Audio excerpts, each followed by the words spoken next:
Okay. So, now what we will do, we have already discussed about how to represent a particular vector with respect to another vector. Now, what we will do on this paper, which is a 2-dimensional, we already know, we will just take two vectors, one is x, the other one is y.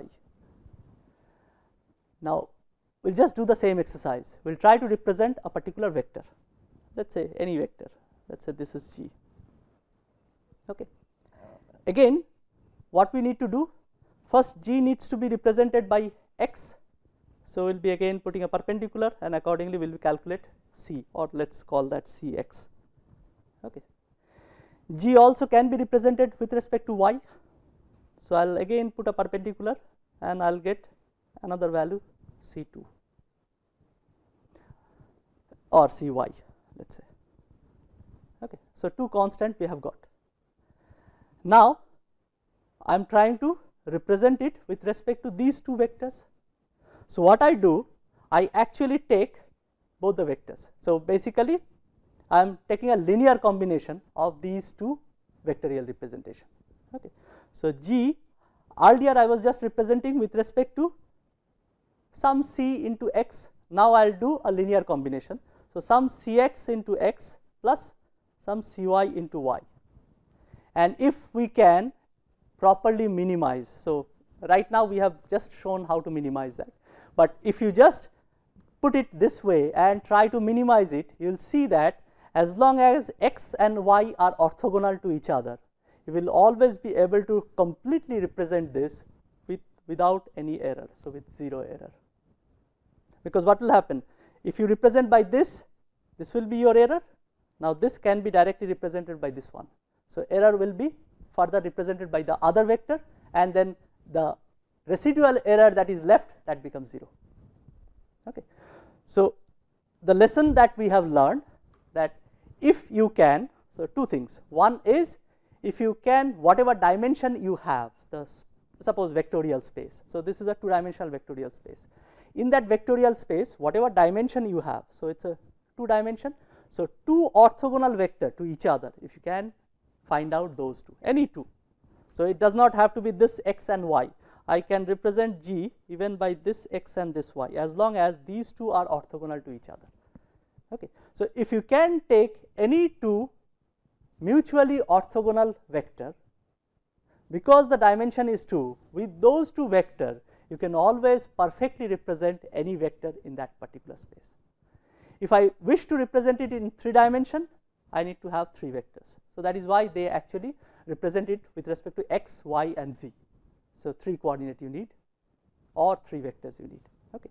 As long as these, always you know that x, y and z are orthogonal to each other. So, all you have to do is you have to worry about the dimension of the space you are talking about, vector space you are talking about, and you have to worry about or you have to find out if the dimension is n number of mutually orthogonal vector. As long as you can do that, then you get a complete, we call that a basis set, and with those basis set, any other vector in that particular vector space, you can represent them without error. So, and eventually what happens, it is just a linear combination of all those vectors. Okay. So, this is a fantastic thing which has been already understood, and which is also, you are also familiar about this. Okay. So, you already know that this is how it should be. What we will now do, we will try to see if a signal, any general signal, can be represented by some constituent basis signal. This is what we will be targeting, and that is the basis of Fourier series. So, let us try to do that. Let us say I have a signal Gt. I wish to represent it with respect to some known signal xt. So, xt is a known signal. Okay. So, this is what I wish to do. Okay. So, I am saying that if only xt is there, like vector, I will be just multiplying it with a scalar quantity. Okay. So, I will say it is almost represented by this c into xt. Now, all we have to do similar thing. If I do this representation, of course, there is an error which is called the ET. So, therefore, I can write GT must be equal to CXT plus the error signal ET. So, ET must be, all we have to do is now minimize the error. That is what we have learned earlier, that in the vector we are minimizing it. There it was easier because we were just seeing where it becomes projection. There the error vector will be of minimum length. Okay. That means a measurable quantity.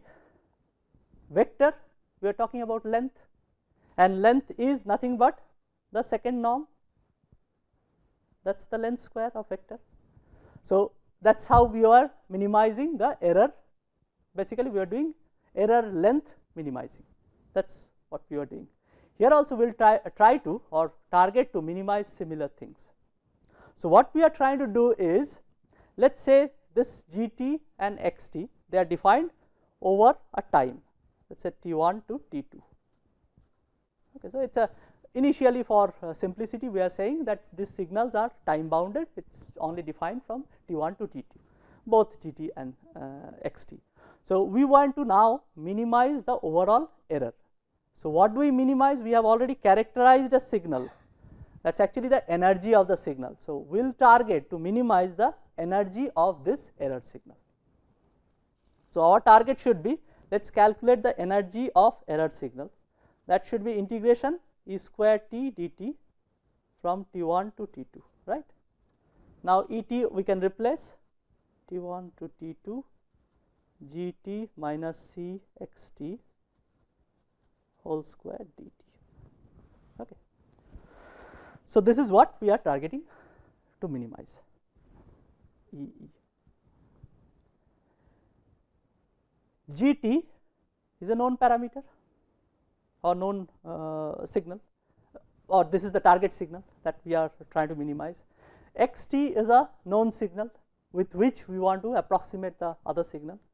Here with respect to what we are trying to minimize, with respect to that C, think about that vector also, there also we are doing the same thing. We are trying to get an optimal C for which the error will be minimized. Same thing we will be doing over here.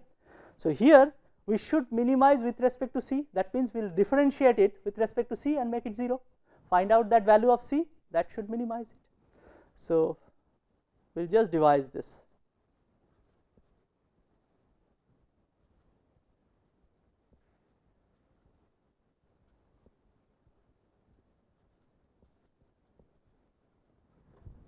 Now, of course, the integration is over T and differentiation is over C, they have no dependency. So, I can interchange these two, right. So, I can take this thing inside, differentiating G, suppose I open up this square. So, it should be G square T, differentiating with respect to C, that will be 0, then minus 2 C GT XT. So, if I differentiate it, it will be just minus GT XT, right. I am differentiating with respect to C, remember. So, it was C GT XT DDC of C, because GT and XT does not depend on C. So, they will be coming out, it is just 1. Okay. The next is plus C square x square t, right. So, C square x square t should give me 2 C x square t dt, this must be 0. Is this all right? So, I have just taken DDC inside and I started differentiating it. I know that T, GT, XT, they do not depend on C. So, those terms I have just opened the square and then started differentiating it. Okay. So, I have got this values. Now, if this should be 0, then immediately I can find out C, because C does not depend on the integration variable, that is T. So, I can write this as 2 C integration x square t from T1 to T2 dt is equals to integration T1 to T2 GT XT dt, I can write this, or C becomes, is this fine? Oh, so there should be a 2, right, because it is 2 GT XT. So, there should be a 2, 2 gets cancelled. So, C becomes T1 to T2 GT XT dt divided by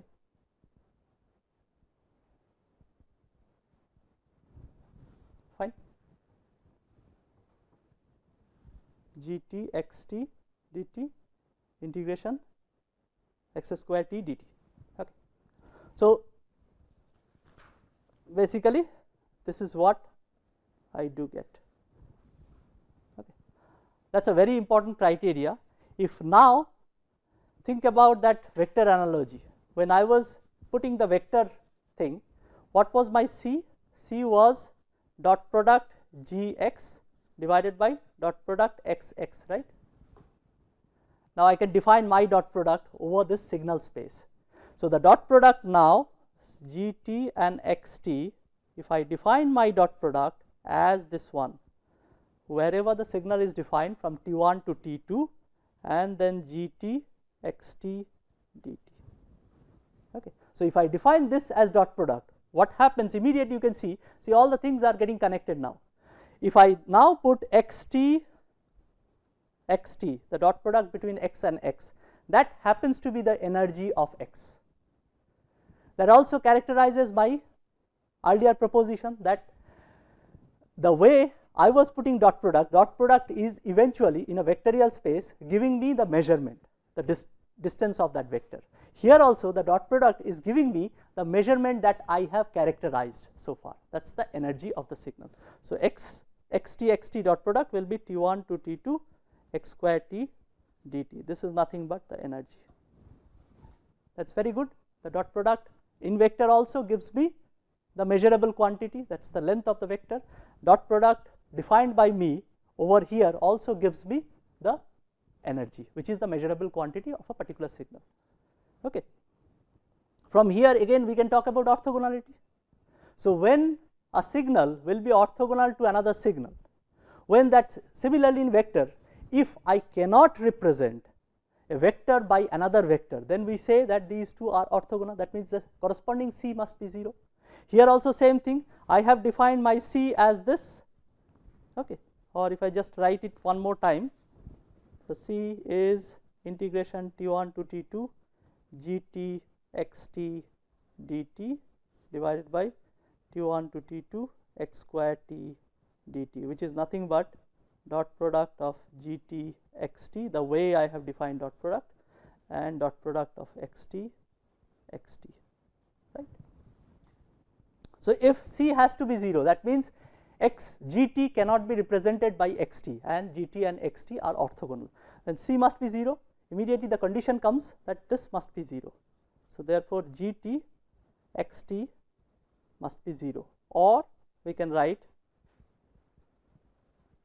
gt xt dt is equal to 0. So, that is the famous orthogonality condition for a signal, right. So, this is whenever we talk about a signal, two signals xt and gt will be orthogonal to each other as long as this condition is satisfied. If the signal is defined from T1 to T2, then the multiplication and integration within that limit must be giving me 0. Okay. So, this is the criteria for orthogonality, and similarly we have seen the representation. Okay. Now, we will do some more things.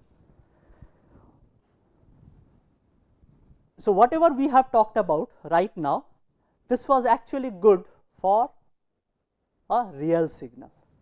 We have talked about all real signal, and that is why energy calculation was easier, because energy is a measurable quantity, right. So, in a measurable quantity, I want something real and I was doing a squaring and integrating it. Now, if I have suppose xt, okay, I wish to do this integration, right, T1 to T2 dt, this is my energy. Now, if the xt happen to be a complex signal, okay, which has a real part and an imaginary part. If it is a complex signal, then I do not have this evaluation, because then immediately I can see that Eg will not be a real number. So, to do that there is a way to do that. So, Eg I can define in this fashion. So, basically the definition of Eg then happens to be that if it is a complex, if it is real it will be just x square t.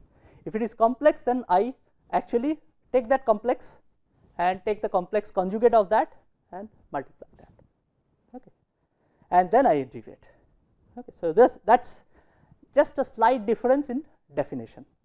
The energy definition for a real signal will be slightly different from the energy definition of a complex signal. But the thing is that because complex signal also captures the essence of means a real signal, same thing is happening over here. If it is a real, then it will just become complex conjugate is the signal itself, and if I just multiply, that will be just square, right. So, it just captures the other definition also, it is not away from that other definition. So, this is my energy. Immediately what will happen if suppose I have a, now the representation changes slightly. I have a signal Gt and I wish to represent it with respect to a signal Xt, but the only difference is now that this Gt and Xt are no longer real. Nobody has said me that these two has to be real. This can be now complex signal. Okay. So, now I will try to do the same thing, same derivation, little bit complex it will be, but I wish to again derive the similar definition for orthogonality for the representation of those C value, optimal C value. Okay. So, that is something we wish to do. Okay. So, now let us try to see what will be error. That is actually same thing, again Gt minus Cxt. Now, we have to minimize the energy of this error signal. So, the energy of error signal now, because it is a complex signal, and here even C can be complex, the coefficients also can be complex, that you will see later on. Okay. So, if that is the case, what we need to do is we need to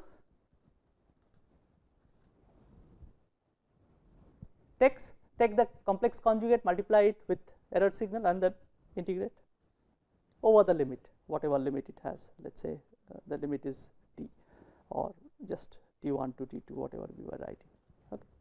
So, immediately it happens to be Gt minus Cxt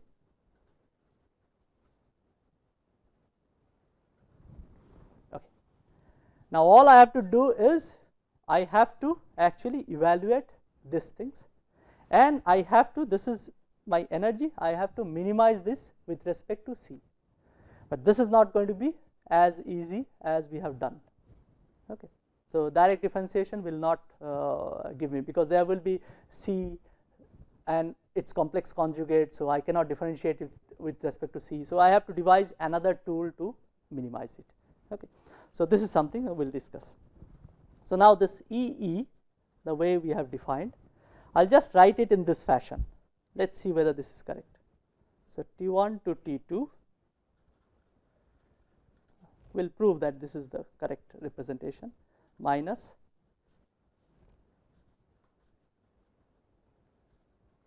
Ex is the energy of signal Xt.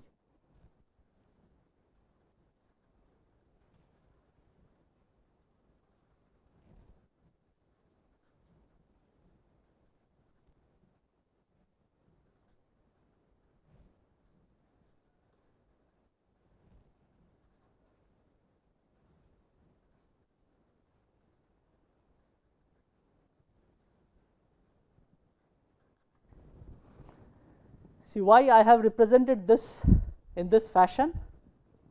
It is because I want to minimize it with respect to C, right. These two parts, if you see, these two parts are no longer dependent on C. Okay. So, all I have to do is I have to somehow choose C so that this becomes 0. Okay. Then only I can say that this will be minimized with respect to C. So, I have just devised a separate rule for evaluating it, because direct differentiation was not possible. I was getting C complex conjugate and then differentiating with respect to C, that was difficult. Okay. But we have to first prove that this is actually the error square or error modular square integration. If you just keep calculating that, you will see that this is actually the same thing. So, basically if you just evaluate this part, okay. So, this you keep it as it is, if you just calculate this part. So, you have a this minus this modular square. Now, I will just write how to evaluate. Suppose I have a variable u and v which are complex number, I need to evaluate this. Generally we can write it in this fashion, mod u square mod v square plus, instead of 2 uv, it is written generally u v star plus u star v. Okay. So, this is how the complex numbers mean square of modulus of complex numbers are represented. Okay. So, if I just evaluate this portion with respect to this, what do we get?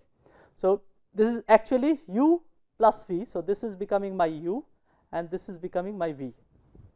So, just evaluate it, what do we get?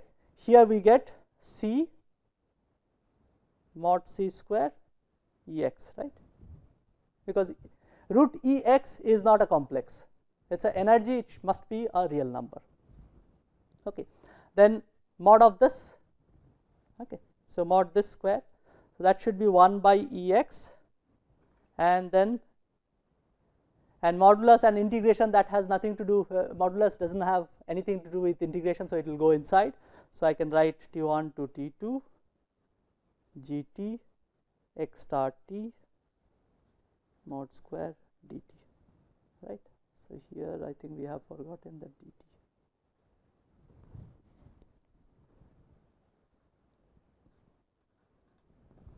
Okay. And then it is just u v star plus v u means u star v. So, u v star if you put, so what do we get? We get c root Ex 1 by root Ex, of course, there should be a minus, okay. And we have that same integration T1 to T2, but we have to put a star of that, right, u v star. So, star of that, so that must be g star t x t x star t, and its complex conjugate again will give me back x t dt. Okay. So, we get this minus, we get then c star root Ex into 1 by root Ex, and then we have this integration T1 to T2 Gt x star t dt, right. Fine. Now, let us try to see if this is exactly equivalent to our Gt minus Cxt mod square. It is eventually, because what is happening, you can see this Ex gets cancelled, this Ex gets cancelled. Okay. So, what do we get? So, we had, let us see, we had T1 to T2 integration Gt minus Cxt mod dt. Okay. So, T1 to T2, right. So, we have, if we start evaluating it, so again we can, this square we can actually evaluate it with respect to u v mod square. So, this will be mod Gt square and then plus C xt mod square, these two things will be coming, and then Gt C star x star t, right, and there should be a minus, and then minus G star t C x t, right. And if you just see the previous one, it is just giving me the same thing. Okay.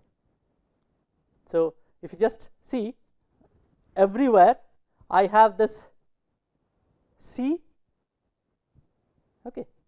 So, if you just match it, so what do we get?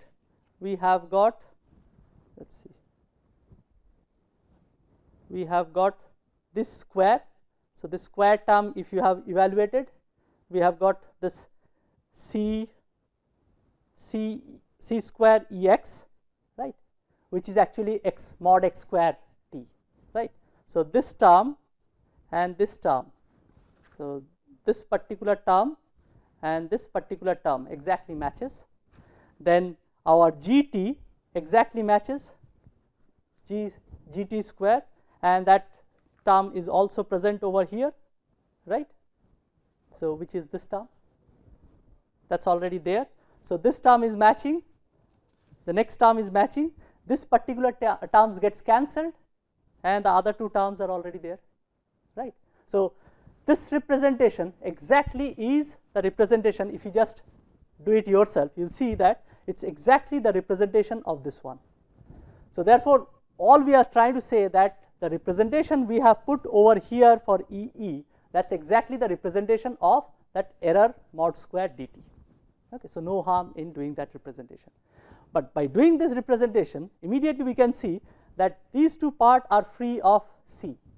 So, therefore, all we have to do is we have to minimize this or we have to make it 0.